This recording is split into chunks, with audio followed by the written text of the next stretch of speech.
കാള വാല് പൊക്കുമ്പോൾ അറിയാം അത് എന്തിനാണെന്ന്. അതുപോലെയാണ് പ്രേമചന്ദ്രൻ 2-3 ദിവസങ്ങൾക്ക് മുമ്പ് വാലൊന്ന് പൊക്കിയത്. വാല് പൊക്കിയത് മാത്രമല്ല, ശബരിമലയിലെ സ്ത്രീ പ്രവേശനത്തെപ്പറ്റി അശ്ലീലമായ കമൻറ്റ് പറയുകയും ചെയ്തു.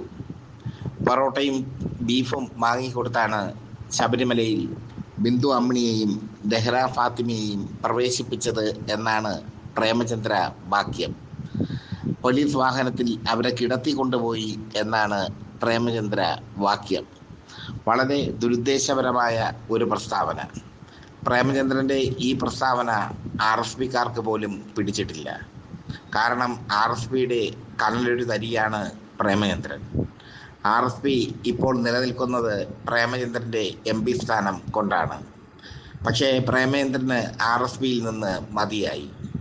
കാരണം RSP പല വിധത്തിലുള്ള നീക്കുപോക്കുകളുമായി LDFിലേക്ക് ചേക്കേറുകയാണ്. LDFിലേക്ക് ഷിബു ബേബി ജോണും കൂട്ടരും ചേക്കേറിയാൽ CPM സ്വീകരിക്കും. പക്ഷേ കൂടെ ബാലും പിടിച്ച് പ്രേമചന്ദ്രന് പോകാൻ പറ്റില്ല. കാരണം പ്രേമചന്ദ്രനെ പരനാറിയായിട്ടാണ് പിണറായി വിജയൻ കണക്കാക്കുന്നത്. അതിന് കുറേ കാരണങ്ങളുണ്ട്. മുമ്പ് പ്രേമചന്ദ്രൻ ഇരുട്ടി വെളുക്കുന്നതിന് മുമ്പ് RSPയുമായി UDFിലേക്ക് പോയ നേതാവാണ്. അതുകൊണ്ടാണ് ആ പരനാറി പ്രയോഗം വന്നത് പിണറായിയുടെ നാവിൽ നിന്നും. എന്തായാലും ആ പ്രയോഗം വരെ വിറ്റ് കാശാക്കി പ്രേമചന്ദ്രൻ, വിറ്റ് ഓട്ടാക്കി പ്രേമചന്ദ്രൻ. പ്രേമചന്ദ്രൻ ഇപ്പോൾ ലോക്സഭ MP ആണ്. ലോക്സഭയിൽ കഴിഞ്ഞ തവണ പ്രേമചന്ദ്രൻ പരാജയപ്പെടുത്തിയത് മുകേഷിനെയാണ്. പ്രേമചന്ദ്രനെതിരെ ശക്തനായ ഒരു സ്ഥാനാർത്ഥിയെ നിർത്താൻ CPMന് കഴിഞ്ഞില്ല. പ്രേമചന്ദ്രൻ നിരന്തരമായി MP ആയി പോവുകയും ചെയ്യുന്നു. ഇപ്പോൾ RSPക്കാർക്കുള്ള ഏക ജോലി പ്രേമചന്ദ്രനെ MP ആയി അയക്കുക എന്നുള്ളതാണ്. അതവർ വളരെ കൃത്യനിഷ്ഠതയോടുകൂടി ചെയ്യുന്നു. UDF വോട്ട് കൊണ്ട് പ്രേമചന്ദ്രൻ MP ആകുന്നു. RSP ഇപ്പോൾ ചവറ മുതൽ ചവറ വരെ ഒതുങ്ങി നിൽക്കുന്ന പാർട്ടി ആയിക്കഴിഞ്ഞു. RSPക്ക് ഇനി മുന്നേറ്റമുണ്ടാകണമെങ്കിൽ അവർ UDF ബാധവും വിട്ട് LDFിലേക്ക് ചേക്കേറണം.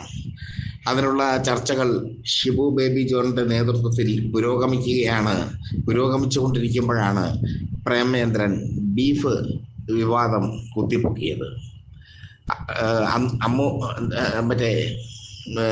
ശബരിമലയിൽ കയറിയ ബിന്ദു അമ്മിണിയും ദെഹ്റ ഫാത്തിമയും ഒക്കെ CPMകാരുടെ ബീഫും പൊറോട്ടയും നിന്നാണ് കയറിയത് എന്നാണ് പ്രേമചന്ദ്രൻ്റെ പരാമർശം. തികച്ചും വർഗീയ ചുവയുള്ള പരാമർശം. പൊറോട്ടയിൽ വർഗീയതയില്ലെങ്കിലും ബീഫിൽ വർഗീയതയുണ്ട്. ഗോമാതാവാണ് ബീഫ്.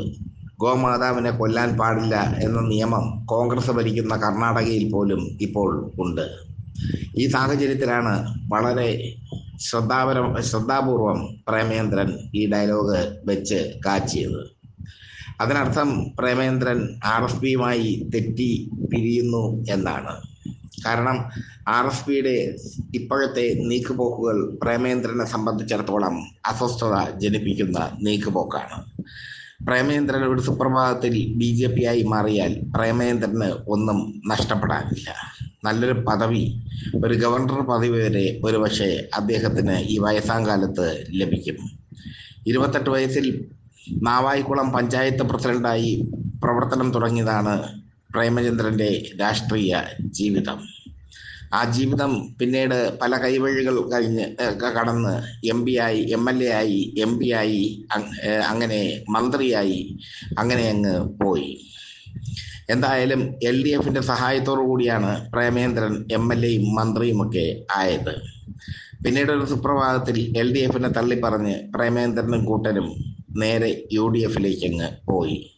അപ്പോഴാണ് പ്രേമചന്ദ്രനെതിരെ പിണറായി വിജയൻ്റെ പരനാറി പ്രയോഗം വന്നത്. എന്തായാലും ഇപ്പോൾ ഹൈന്ദവ വർഗീയ ചിഹ്നങ്ങൾ വെച്ച് പ്രേമചന്ദ്രൻ പൂണ്ട് വിളയാടുകയാണ്. മോദിയുടെ ഗുഡ് ലിസ്റ്റിൽ പ്രേമചന്ദ്രനുണ്ട്. മോദിക്ക് പ്രേമചന്ദ്രനെ BJPയിലേക്ക് കൊണ്ടുവരാൻ താല്പര്യവുമുണ്ട്. പ്രേമചന്ദ്രനും ഒന്ന് കണ്ണടച്ച് കഴിഞ്ഞാൽ എന്താ പറയുക, RSPയോട് അങ്ങ് മൊഴി ചൊല്ലിപ്പിരിഞ്ഞാൽ, RSPയുമായുള്ള ബന്ധം മൊഴി ചൊല്ലിപ്പിരിഞ്ഞാൽ പ്രേമചന്ദ്രന് നല്ലൊരു പോസ്റ്റ് മോദി കൊടുക്കും.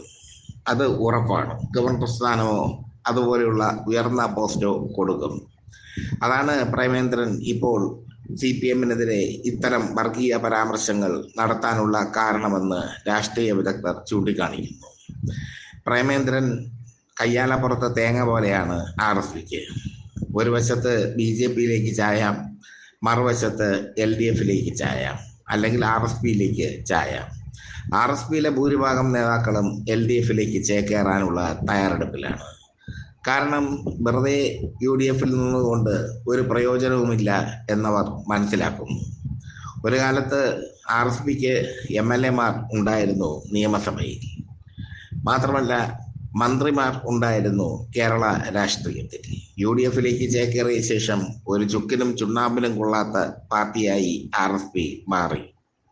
പ്രേമേന്ദ്രനും ഷിബു ബേബി ജോണും നയിക്കുന്ന പാർട്ടി മാത്രമായി RSP മാറി. ഒരു കാലത്ത് RSPയിൽ കരുത്തരായ നേതാക്കളുണ്ടായിരുന്നു. N. ശ്രീകണ്ഠൻ നായരെ പോലെയുള്ള നേതാക്കൾ, K. പങ്കജാക്ഷനെ പോലെയുള്ള നേതാക്കൾ, പ്രൊഫസർ TJ ചന്ദ്രചൂഡനെ പോലെയുള്ള ബുദ്ധിജീവികൾ. ഇങ്ങനെ വലിയൊരു പ്രസ്ഥാനമായിരുന്നു, അണികളില്ലെങ്കിലും വലിയൊരു പ്രസ്ഥാനമായിരുന്നു RSP. RSPക്ക് LDF-ൽ ഒരു തിരുത്തൽ ശക്തിയും ഉണ്ടായിരുന്നു. LDF-നെ തിരുത്തുന്ന ഒരു ശക്തി എന്ന നിലയിലും RSP ശ്രദ്ധിക്കപ്പെട്ടു. ആ RSPയാണ് ഇപ്പോൾ ചവറ മുതൽ ചവറ വരെ ഒതുങ്ങി നിൽക്കുന്ന പാർട്ടിയായി മാറിയിരിക്കുന്നത്. ചവറ മുതൽ ചവറ വരെ എന്ന് പറയുന്നത് കൃത്യമായിട്ടാണ്. കാരണം ചവറ കഴിഞ്ഞാൽ RSPയുടെ കൊടി കാണണമെങ്കിൽ മഷിയിട്ട് നോക്കണം. ഒരു കാലത്ത് പൊളിറ്റിക്സ് കേരള സ്ഥിതി ചെയ്യുന്ന പേട്ട RSPയുടെ തട്ടകമായിരുന്നു. പങ്കജാക്ഷനും സദാനന്ദ ശാസ്ത്രിയും കൗമുദി ബാലകൃഷ്ണനും പ്രൊഫസർ TJ ചന്ദ്രചൂഡനും ഒക്കെ RSPയെ വലിയ ഒരു കരുത്തുള്ള പാർട്ടിയാക്കി പേട്ടയിൽ മാറ്റിയിരുന്നു. ചവറയിലും പേട്ടയിലും ശക്തിയുള്ള പാർട്ടി എന്നാണ് അക്കാലത്ത് RSP അറിയപ്പെട്ടത്. പക്ഷേ ഇപ്പോൾ ചവറയിൽ മാത്രം സ്ഥിതി ചെയ്യുന്ന പാർട്ടിയാണ് RSP. ചവറ വിട്ട് RSP ഇല്ല. ഷിബു ബേബി ജോൺ തൻ്റെ പാർട്ടിയുടെ പാപ്പരത്വം മനസ്സിലാക്കുന്നു. അതുകൊണ്ടാണ് അദ്ദേഹം അതിവിദഗ്ധമായി LDF-ലേക്ക് ചേക്കേറാനുള്ള ധാരണകൾ പങ്കുവയ്ക്കുന്നത്. എന്നാൽ പ്രേമേന്ദ്രനെ സംബന്ധിച്ചിടത്തോളം LDF-ലേക്ക് എത്തില്ല. CPM ഒരിക്കലും പ്രേമേന്ദ്രനെ സ്വാഗതം ചെയ്യില്ല തങ്ങളുടെ മുന്നണിയിലേക്ക്. CPM-നെ സംബന്ധിച്ചിടത്തോളം പ്രേമേന്ദ്രൻ പടിക്ക് പുറത്താണ്. ഇതാണ് ഇപ്പോഴത്തെ സാഹചര്യം. അതുകൊണ്ട് തന്നെ പ്രേമേന്ദ്രൻ BJP-യിലേക്ക് ചേക്കേറാനുള്ള സാധ്യതകൾ നോക്കുകയാണ്. നരേന്ദ്രമോദിയുമായി ഡിന്നർ കഴിച്ചതും ഒക്കെ വിവാദമായി മാറിയിരുന്നു പ്രേമേന്ദ്രന്. അപ്പോഴും പ്രേമേന്ദ്രൻ്റെ നാവ് പ്രേമേന്ദ്രനെ രക്ഷിച്ചു. യഥാർത്ഥത്തിൽ പ്രേമേന്ദ്രന് ഇനി MP ആയിരുന്നിട്ട് വലിയ കാര്യമൊന്നുമില്ല. സംസ്ഥാനത്ത് തിരികെ വന്ന് മന്ത്രിയാകണമെങ്കിൽ UDF അധികാരത്തിൽ വരികയും വേണം. ഇപ്പോഴത്തെ സിറ്റുവേഷനിൽ UDF അധികാരത്തിൽ വരണമെങ്കിൽ വലിയ റിസ്ക്കാണ്. കാക്ക മലർന്ന് പറക്കണം. എന്തായാലും പ്രേമേന്ദ്രനെ സംബന്ധിച്ചിടത്തോളം ഇപ്പോൾ സേഫ് സോൺ BJP-യാണ്. അതുകൊണ്ടാണ് ബീഫ് ബെറോട്ട വിവാദം കൊണ്ടുവന്നത്. എന്തായാലും ബിന്ദു അമ്മിണി പ്രേമേന്ദ്രനെതിരെ കൊയിലാണ്ടി പോലീസിൽ കേസ് കൊടുത്തു. സ്ത്രീത്വത്തെ അപമാനിച്ചതിനും സ്ത്രീത്വത്തെ അപമാനിച്ചതിനാണ് കേസ്. പിന്നെ ദളിതയായ തന്നെ അപമാനിച്ചതിന് മറ്റൊരു കേസ്. പക്ഷേ പ്രേമേന്ദ്രൻ ഇപ്പോഴും ഉറച്ചു നിൽക്കുന്നു. CPM-കാർ ബറോട്ടയും ബീഫും കൊടുത്താണ് ബിന്ദു അമ്മിണിയെയും രഹ്ന ഫാത്തിമയെയും ശബരിമലയിൽ എത്തിച്ചതെന്ന്. വളരെ കാൽക്കുലേറ്റഡായ ഒരു വർഗീയ പ്രസ്താവന. ആ പ്രസ്താവനയിലൂടെ പ്രേമേന്ദ്രൻ BJP-യുമായി കൂടുതൽ അടുത്തിരിക്കുന്നു.